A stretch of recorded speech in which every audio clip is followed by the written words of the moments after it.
Poland basically আমি 2023 মার্চে আসছি পোজনান পলিটেকনিকাতে মাস্টার্সে। এই জিনিসটা ইম্পর্টেন্ট ইন্টারভিউর জন্য, যে থামা যাবে না, কিছু না কিছু বলতে হবে এবং একটার সাথে আরেকটা কানেক্টেড করে দিতে হবে। ওর জিজ্ঞেস করুক না করুক, আমার যা জানা আছে আমি যা করতেছি একটার সাথে একটা কানেক্টেড করে দিতে হবে। এটা ভিসা পাওয়ার জন্য অনেক বড় একটা প্রস্তুতি। 2 থেকে 3 মাসের মধ্যে আমার সবকিছু হয়ে যায়, খুব দ্রুত।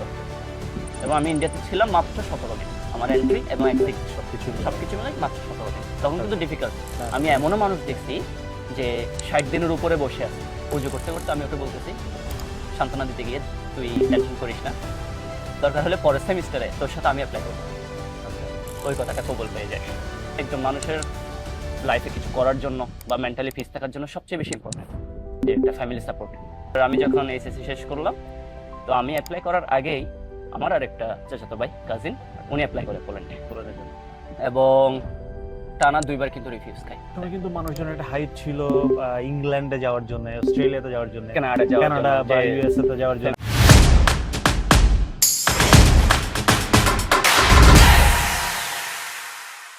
আশা করি সবাই ভালো আছেন।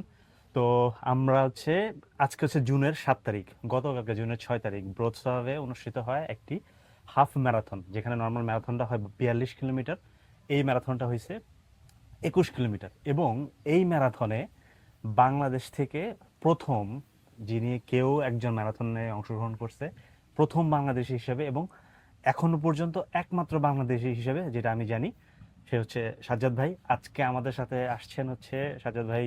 উনি আমাদের সাথে ওনার স্টোরিটা শেয়ার করবেন, কিভাবে অনুপ্রেরণা পেলেন এই ম্যারাথন দৌড়ানোর। উনি উনি তো একজন স্পোর্টসম্যান, তো উনার কি অনুপ্রেরণাটা কি, কিভাবে উনি পোল্যান্ডে আসলেন, সেই বিষয়গুলো নিয়ে কথা বলবো আজকের এই ভিডিওতে। তো সাজ্জাদ, কেমন আছেন? আসসালামু আলাইকুম। এই তো আলহামদুলিল্লাহ।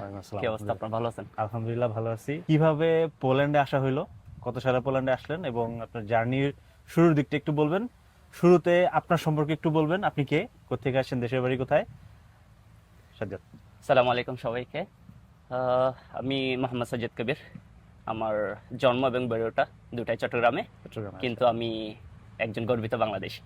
এটাই আমার পরিচয়। আমার মনে হয় এটাই আমাদের সবচেয়ে বড় পরিচয়। সবার পরিচয় এটাই। পোল্যান্ডে কিভাবে আসা হলো? পোল্যান্ড বেসিক্যালি আমি 2023 মার্চে আসছি পোজনান পলিটেকনিকাতে মাস্টার্সে। তো পোল্যান্ডের স্বপ্নটা শুরু হয় আমার 2015 সালে। তো আপনারা সবাই জানেন কামাল ভাইয়া, সবার পরিচিত মুখ, সবার পরিচিত মুখ, সব জায়গায়। তো ভাইয়া যখন 2015-তে এখানে আসে, তো তখন আমি এইচএসসি দিব আর কি। তো ভাইয়াকে দেখে আমার স্বপ্নটা বেড়ে ওঠে যে আমি পোল্যান্ডে যাব। আমি পোল্যান্ড নিয়ে তখন ঘাটাঘাটি শুরু করি। কিন্তু এই যে একটা বাইরের দেশে আসা, একটা ইন্টারন্যাশনাল কালচার, ওই জিনিসটা আমার আসে ক্লাস 9 থেকে। আচ্ছা, তো স্বপ্ন ছিল দেশের বাইরে পড়তে যাব। তো ক্লাস 9-এ কেন আসলো? তখন তো ওইভাবে এখন বর্তমানে যেরকম সোশ্যাল মিডিয়া, তারপর ফোন, সবকিছু অ্যাভেলেবল, পুরো পৃথিবীটা একটা হাতের মুঠোয় চলে আসছে, সবাই সবকিছু জানে। ওই সময় কিন্তু এরকমটা ছিল না। এটা ওই যে 2009 2010 ওই সময় কিন্তু মানুষজনের একটা হাইপ ছিল ইংল্যান্ডে যাওয়ার জন্য, অস্ট্রেলিয়াতে যাওয়ার জন্য, কানাডা বা ইউএসএ তে যাওয়ার জন্য, যে এরকম সবার মুখে মুখে থাকতো ওই দেশগুলোতে, যে পোল্যান্ড বা এই ধরনের যে কান্ট্রিগুলো, ওগুলো নিয়ে মানুষের এত মাথা ব্যথা বা জানতো না ওই জিনিসটা। কিন্তু আমার এটা আসে কেন? কারণ ক্লাস 9-এ যখন থাকতাম, তখন আমার এক ফ্রেন্ডের, আমাদের সাথে পড়তেছে, ওর বোন চিটাগং এশিয়ান ওমেন ইউনিভার্সিটিতে পড়ে। ওটাতে কিন্তু 30-40% কিন্তু বাংলাদেশি, বাকি সব কিন্তু বাইরে, বাকি সব ফরেনার ওইটাতে, এবং এটা মেয়েদের জন্য শুধু। তো এখন উনি বেড়াইতে আসে আমাদের স্কুলে, যেহেতু আমাদের প্রাক্তন স্টুডেন্ট ছিল স্কুলের। তো উনি সাথে 3টা বান্ধবী নিয়ে আসে, কম্বোডিয়া, ভিয়েতনাম এবং একজন চায়নার। এবং তারা তাদের গল্পগুলো শেয়ার করতে থাকে, যে সবাই একসাথে যে কিভাবে কি করতেছে না করতেছে ওই জিনিসগুলো, এবং সবাই একটা চাইনিজ গান করে 4 জন মিলে। তো তখন আমার একটা ভিতরে কাজ করতেছিল যে না, আমার তো বাইরে যেতেই হবে, যে জিনিসটা কি।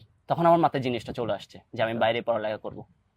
তো এই যে ভাইয়া আসলো 15-তে, তা আসার পরে আমি চিন্তা করলাম আমি অ্যাপ্লাই করব ব্যাচেলরের জন্য। তো এবার আমি যখন এইচএসসি শেষ করলাম, তো আমি অ্যাপ্লাই করার আগেই আমার আর একটা চাচাতো ভাই কাজিন, উনি অ্যাপ্লাই করে পোল্যান্ডের জন্য এবং টানা 2বার কিন্তু রিফিউজ খাই। এটা কি 2015 কত সালের কথা? এটা 2016-তে। হ্যাঁ, আচ্ছা। ভাই আসার 1 বছর পরে 2016-তে। এখন এটা যখন হয়, তো আমার মেজো ভাই, যে উনি জিনিসগুলো উপলব্ধি করে, ওনার কষ্ট, ওনার সবকিছু, তো উনি বলতেছেন না, তোকে আর অ্যাপ্লিকেশন করতে দিব না, এরকম কোনো কিছু যদি হয়, তোর শুরুর দিকে একটা ধাক্কা চলে আসবে, মানে তোর মোটিভেশনটা কমে যাবে, বা এটা তুই সহ্য করতে পারবি না, এখনো ছোট, ওখানে অ্যাপ্লাই করাবো না। আচ্ছা আচ্ছা তুই বাংলাদেশের প্রত্যেকটা পাবলিক ইউনিভার্সিটিতে অ্যাপ্লাই করা শুরু কর, ওটার জন্য প্রিপারেশন নে, যেটা আমার মেন্টালি ছিলই না হ্যাঁ যে আমি প্রিপারেশনটা নিব না। আমি প্রিপারেশন নিচ্ছিলাম বাইরে আসার জন্য, দেশের ভাষা যাবে না যে পোল্যান্ডে আসার জন্য।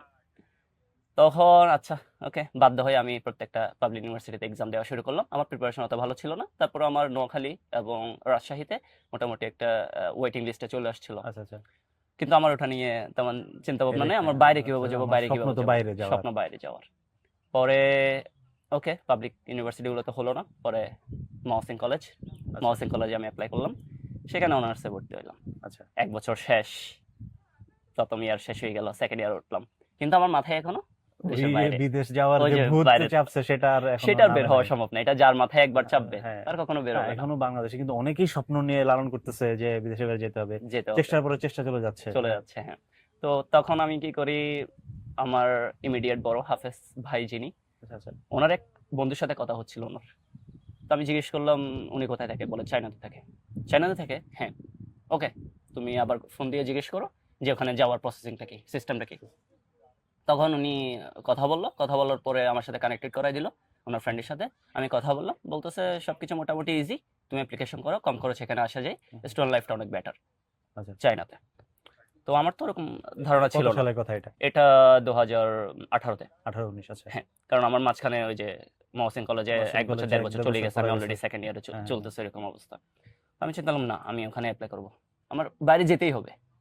ঠিক আছে তখন আমি ওখানে অ্যাপ্লিকেশন করলাম, সবকিছু করলাম নিজে, দৌড়ায় দাঁড়ায় এদিকে এদিকে করলাম। বাড়িতে শুধু বলছি আমার এত টাকা লাগবে, ওরা বলছে ওকে, তোর স্বপ্নের জন্য তুই যেদিকে ইচ্ছে যাইতে পারোস, আমাদের ওকে। ফ্যামিলি থেকে একটা সাপোর্ট পাওয়া কিন্তু বিশাল সাপোর্ট ব্যাপার, এটা বিশাল, যেটা আমি বিশাল এখনো পাই। ব্যাপার। এটা আমার এটা ভাই বিশাল বোনদের যে ব্যাপার। বন্ডিংটা বা ভাইদের যে একটা সাপোর্ট, ওটা আমি এখনো পাচ্ছি।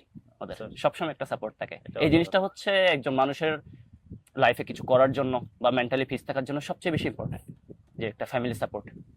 সেটাই। তারপর আমি অ্যাপ্লাই করলাম 2018-তে, চায়নাতে চলে গেলাম। চায়নাতে যাওয়ার পরে সবকিছু একটা নতুন নতুন ভাব, যে ইন্টারন্যাশনাল স্টুডেন্টস, নতুন নতুন মানুষ দেখতেছি, হ্যাঁ, হ্যাঁ। একটা অন্যরকম কোন পরিবেশ। শহরে গেছিলেন চায়না? আমি চায়না চংশিং শহর, চংশিং চংশিং এর, এটা হচ্ছে ফুলিং ডিস্ট্রিক্ট। আচ্ছা আমাদের ইউনিভার্সিটির নাম ছিল ইয়াংসি নর্মাল ইউনিভার্সিটি। ওখানে পড়াশোনা করতেন কোন সাবজেক্টের উপর? আমি ইন্টারন্যাশনাল ইকোনমিক্স অ্যান্ড ট্রেডে। ওকে তো এখন ওখানে যখন ভর্তি হয়ে গেলাম, পরে দেখতেছি লাইফটা আসলে একটু সুন্দর এখানে, কারণ স্টুডেন্টদের বিভিন্ন অ্যাক্টিভিটি দেখতেছি। তারপর যারাই ওখানে যাচ্ছে তাদের মেন্টালিটি জিনিসগুলো চিন্তা করে, কারণ ওই সময়টা তো বা ওদের যে হাইপটা, ওটা তো আগে পাই নাই আমরা, যে দেশের মাটিতে যেটা হ্যাঁ, পাওয়া এবং ইন্টারন্যাশনালে যেটা পাওয়া, এই জিনিসটা সম্পূর্ণ ভিন্ন। মানে এত ওপেন ওপেন, হ্যাঁ, এখানে মানে আপনার শেখার অনেক কিছু থাকে, শেখার অনেক কিছু এবং আপনি যাই করেন হ্যাঁ, সবকিছুতে আপনাকে একটা সাপোর্ট দেয় support সবাই, দেয় সবাই যে হ্যাঁ এটা Exactly. ভালো করার চেষ্টা করো, Exactly, এই exactly. জিনিসগুলা। তারপর আমাদের ওখানে একটা সিস্টেম ছিল, সেটা হচ্ছে পার্শিয়াল স্কলারশিপ। ওকে রেজাল্টের উপর ভিত্তি করে আমাদের স্কলারশিপটা হবে। That's great.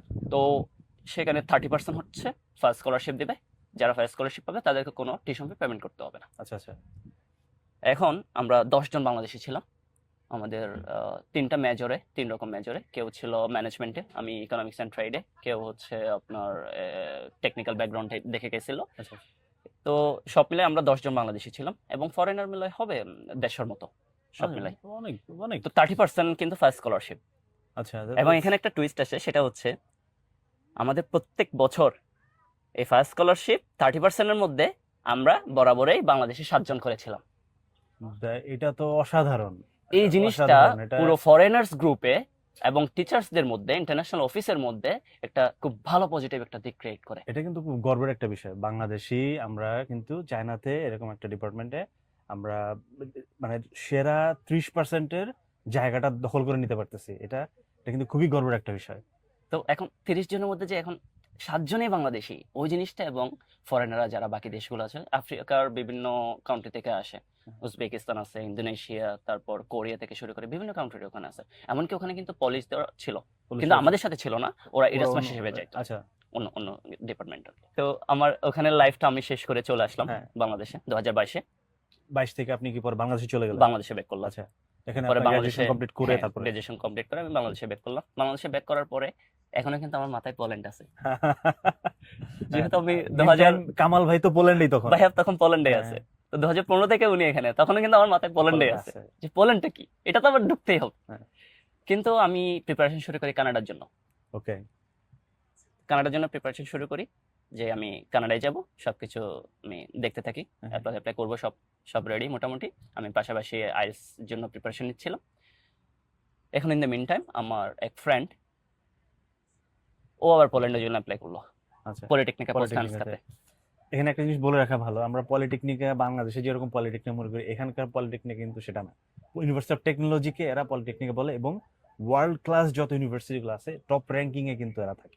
পোজদান পলিটেকনিকা, ব্রুসভ পলিটেকনিকা, এরা গিদান্স কিন্তু পলিটেকনিকা। এরা কিন্তু টপ লেভেল, টপ 500 ইউনিভার্সিটির মধ্যে একটা এটা।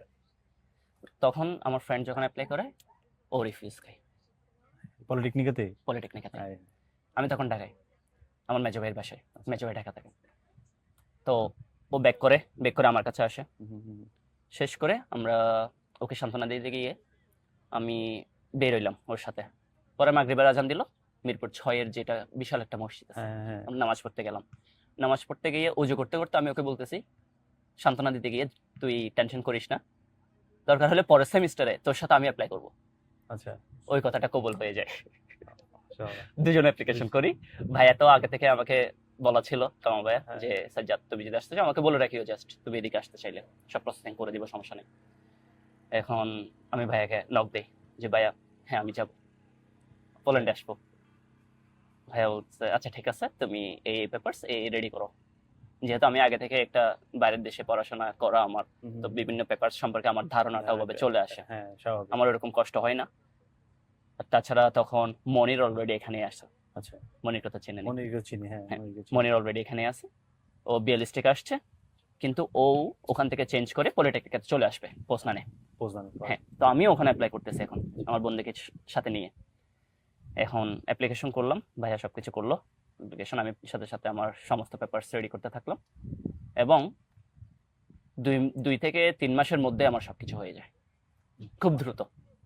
এবং আমি ইন্ডিয়াতে ছিলাম মাত্র 17 দিন, আমার এন্ট্রি এবং এক্সিট সবকিছু মিলে মাত্র 17 দিন। তখন কিন্তু ডিফিকাল্ট, আমি এমনও মানুষ দেখছি যে 60 দিনের উপরে বসে আছে তখন, ওই যে পোল্যান্ডে স্টুডেন্টের জন্য প্রণয়ন করে থাকা লাগে, এইগুলো নিয়ে দেখতাম, পোস্ট দেখতাম গ্রুপে, প্রচুর প্যারা, ওদের চোখে মুখের অবস্থা, ওদের কষ্ট, এগুলো দেখলে খারাপ লাগতো। অনিশ্চয়তা। তো আমারটা আলহামদুলিল্লাহ সবকিছু ঠিকঠাক মতো হয়ে যায়, ইন্টারভিউ সুন্দর মতো হয়। ইন্টারভিউতে একটা জিনিস আমি বলতে পারি নাই, বাকি সব প্রশ্ন ঠিকঠাক ছিল, একটা জিনিস বলতে পারি না। আমাকে বলছে পোল্যান্ডে কোন একটা ফেমাস ব্যক্তির নাম বলো, আমার মাথা থেকে ওটা ছুটে গেছে। আমি যে কিছুদিন আগে একটা বিশ্বকাপ গেল, জেলেনস্কি, এই সব কিছু আমার মাথায় নেই। আমি ওকে বললাম, দেখ আমি স্টাডি নিয়ে ভিজিট ছিলাম, তারপর আমি পোল্যান্ডের বিভিন্ন ইউনিভার্সিটি সাবজেক্ট গুলো নিয়ে ভিজিট ছিলাম, আমি অত কিছু দেখি নাই, আমি গিয়ে শিখবো। আমি ইনস্ট্যান্ট ওটা বলে ফেলছি, আমি এমন না যে আমি থেমে গেছি, কারণ এটা সবচেয়ে ইম্পর্টেন্ট জিনিস কিন্তু ইন্টারভিউতে। আপনারা কিন্তু অনেকে জানেন নিকোলাস কোপারনিকাস, মাদাম কুরি, হ্যাঁ, এখন ফুটবল যারা খেলতেছে লেভানডস্কি, নিকোলাস কোপারনিকাসকে চিনে না বা এই নামটা শুনে নাই, মাদাম কুরির নাম কেউ শুনে নাই, বিশেষ করে সায়েন্স ব্যাকগ্রাউন্ডে যারা পড়াশোনা করতেছে, আমার মনে হয় এরকম কেউ আছে এখন। বাট এরকম একটা সিচুয়েশনে ডেফিনেটলি আমি হয়তো ভুলে যেতাম। হ্যাঁ, কারণ ওই সিচুয়েশন ছিল এরকম যে ওর সামনে বসছে, সবকিছু জিজ্ঞেস করতেছে, কারণ ফাইল সব আমার রেডি করা আছে, আমি নিজেই সবকিছু জানি, আমার কোনো প্রিপারেশন লাগে না, আমি একদম রিল্যাক্স ছিলাম। তো এই জিনিসটা ইম্পর্টেন্ট ইন্টারভিউর জন্য, যে থামা যাবে না, কিছু না কিছু বলতে হবে, এবং একটার সাথে আরেকটা কানেক্টেড করে দিতে হবে। ওর জিজ্ঞেস করুক না করুক, আমার যা জানা আছে, আমি যা করতেছি, একটার সাথে একটা কানেক্টেড করে দিতে হবে। এটা ভিসা পাওয়ার জন্য অনেক বড় একটা পজিটিভ দিক। তো আমি এটা বলে ফেলছি, ও একটু হাসছে। পরে দেখলাম 3 দিনের মধ্যে ভিসা, আমার 17 দিনের মধ্যে সবকিছু হয়ে গেছে, আমি চলে আসছি। এরপর এখানে উঠাল দিলাম। আপনার বন্ধুর কি অবস্থা? ওনার ভিসা হয়েছিল? না, ও তখন ড্রপ। এটা আসলে কপালের একটা ব্যাপার আছে এখানে, লাকটা আসলে ফেভার করে না আপনার বন্ধু। এবং ওই বন্ধুর সাথে আমার চায়না যাওয়ার আগে থেকেই, আমি যখন টাউনে থাকতাম 2 নম্বর গেট, আচ্ছা আচ্ছা, ও ওর আশেপাশে থাকতো, 2 নম্বর গেট থাকতো, তো আমাদের সাথে কথা হইতো এইসব বিষয় নিয়ে, আমাদের বিভিন্ন স্বপ্ন নিয়ে, যে আমরা একসাথে ইউরোপ যাব, এটা করব সেটা করব। আমাদের স্বপ্ন কিন্তু অনেক আগে থেকেই শুরু হওয়া, এবং এটা সবচেয়ে বেশি ইম্পর্টেন্ট একটা স্টুডেন্ট লাইফে, একটা মানুষের লাইফে, যে স্বপ্ন দেখা, সে অনুযায়ী কাজ করা। কারণ আমি যদি স্বপ্ন না দেখি, আমার যদি লক্ষ্যই না থাকে, আমি কি করব, কোন দিকে যাবেন, এই জিনিসটা ঠিক করা হয় না। এখন সে বর্তমানে পর্তুগাল আছে।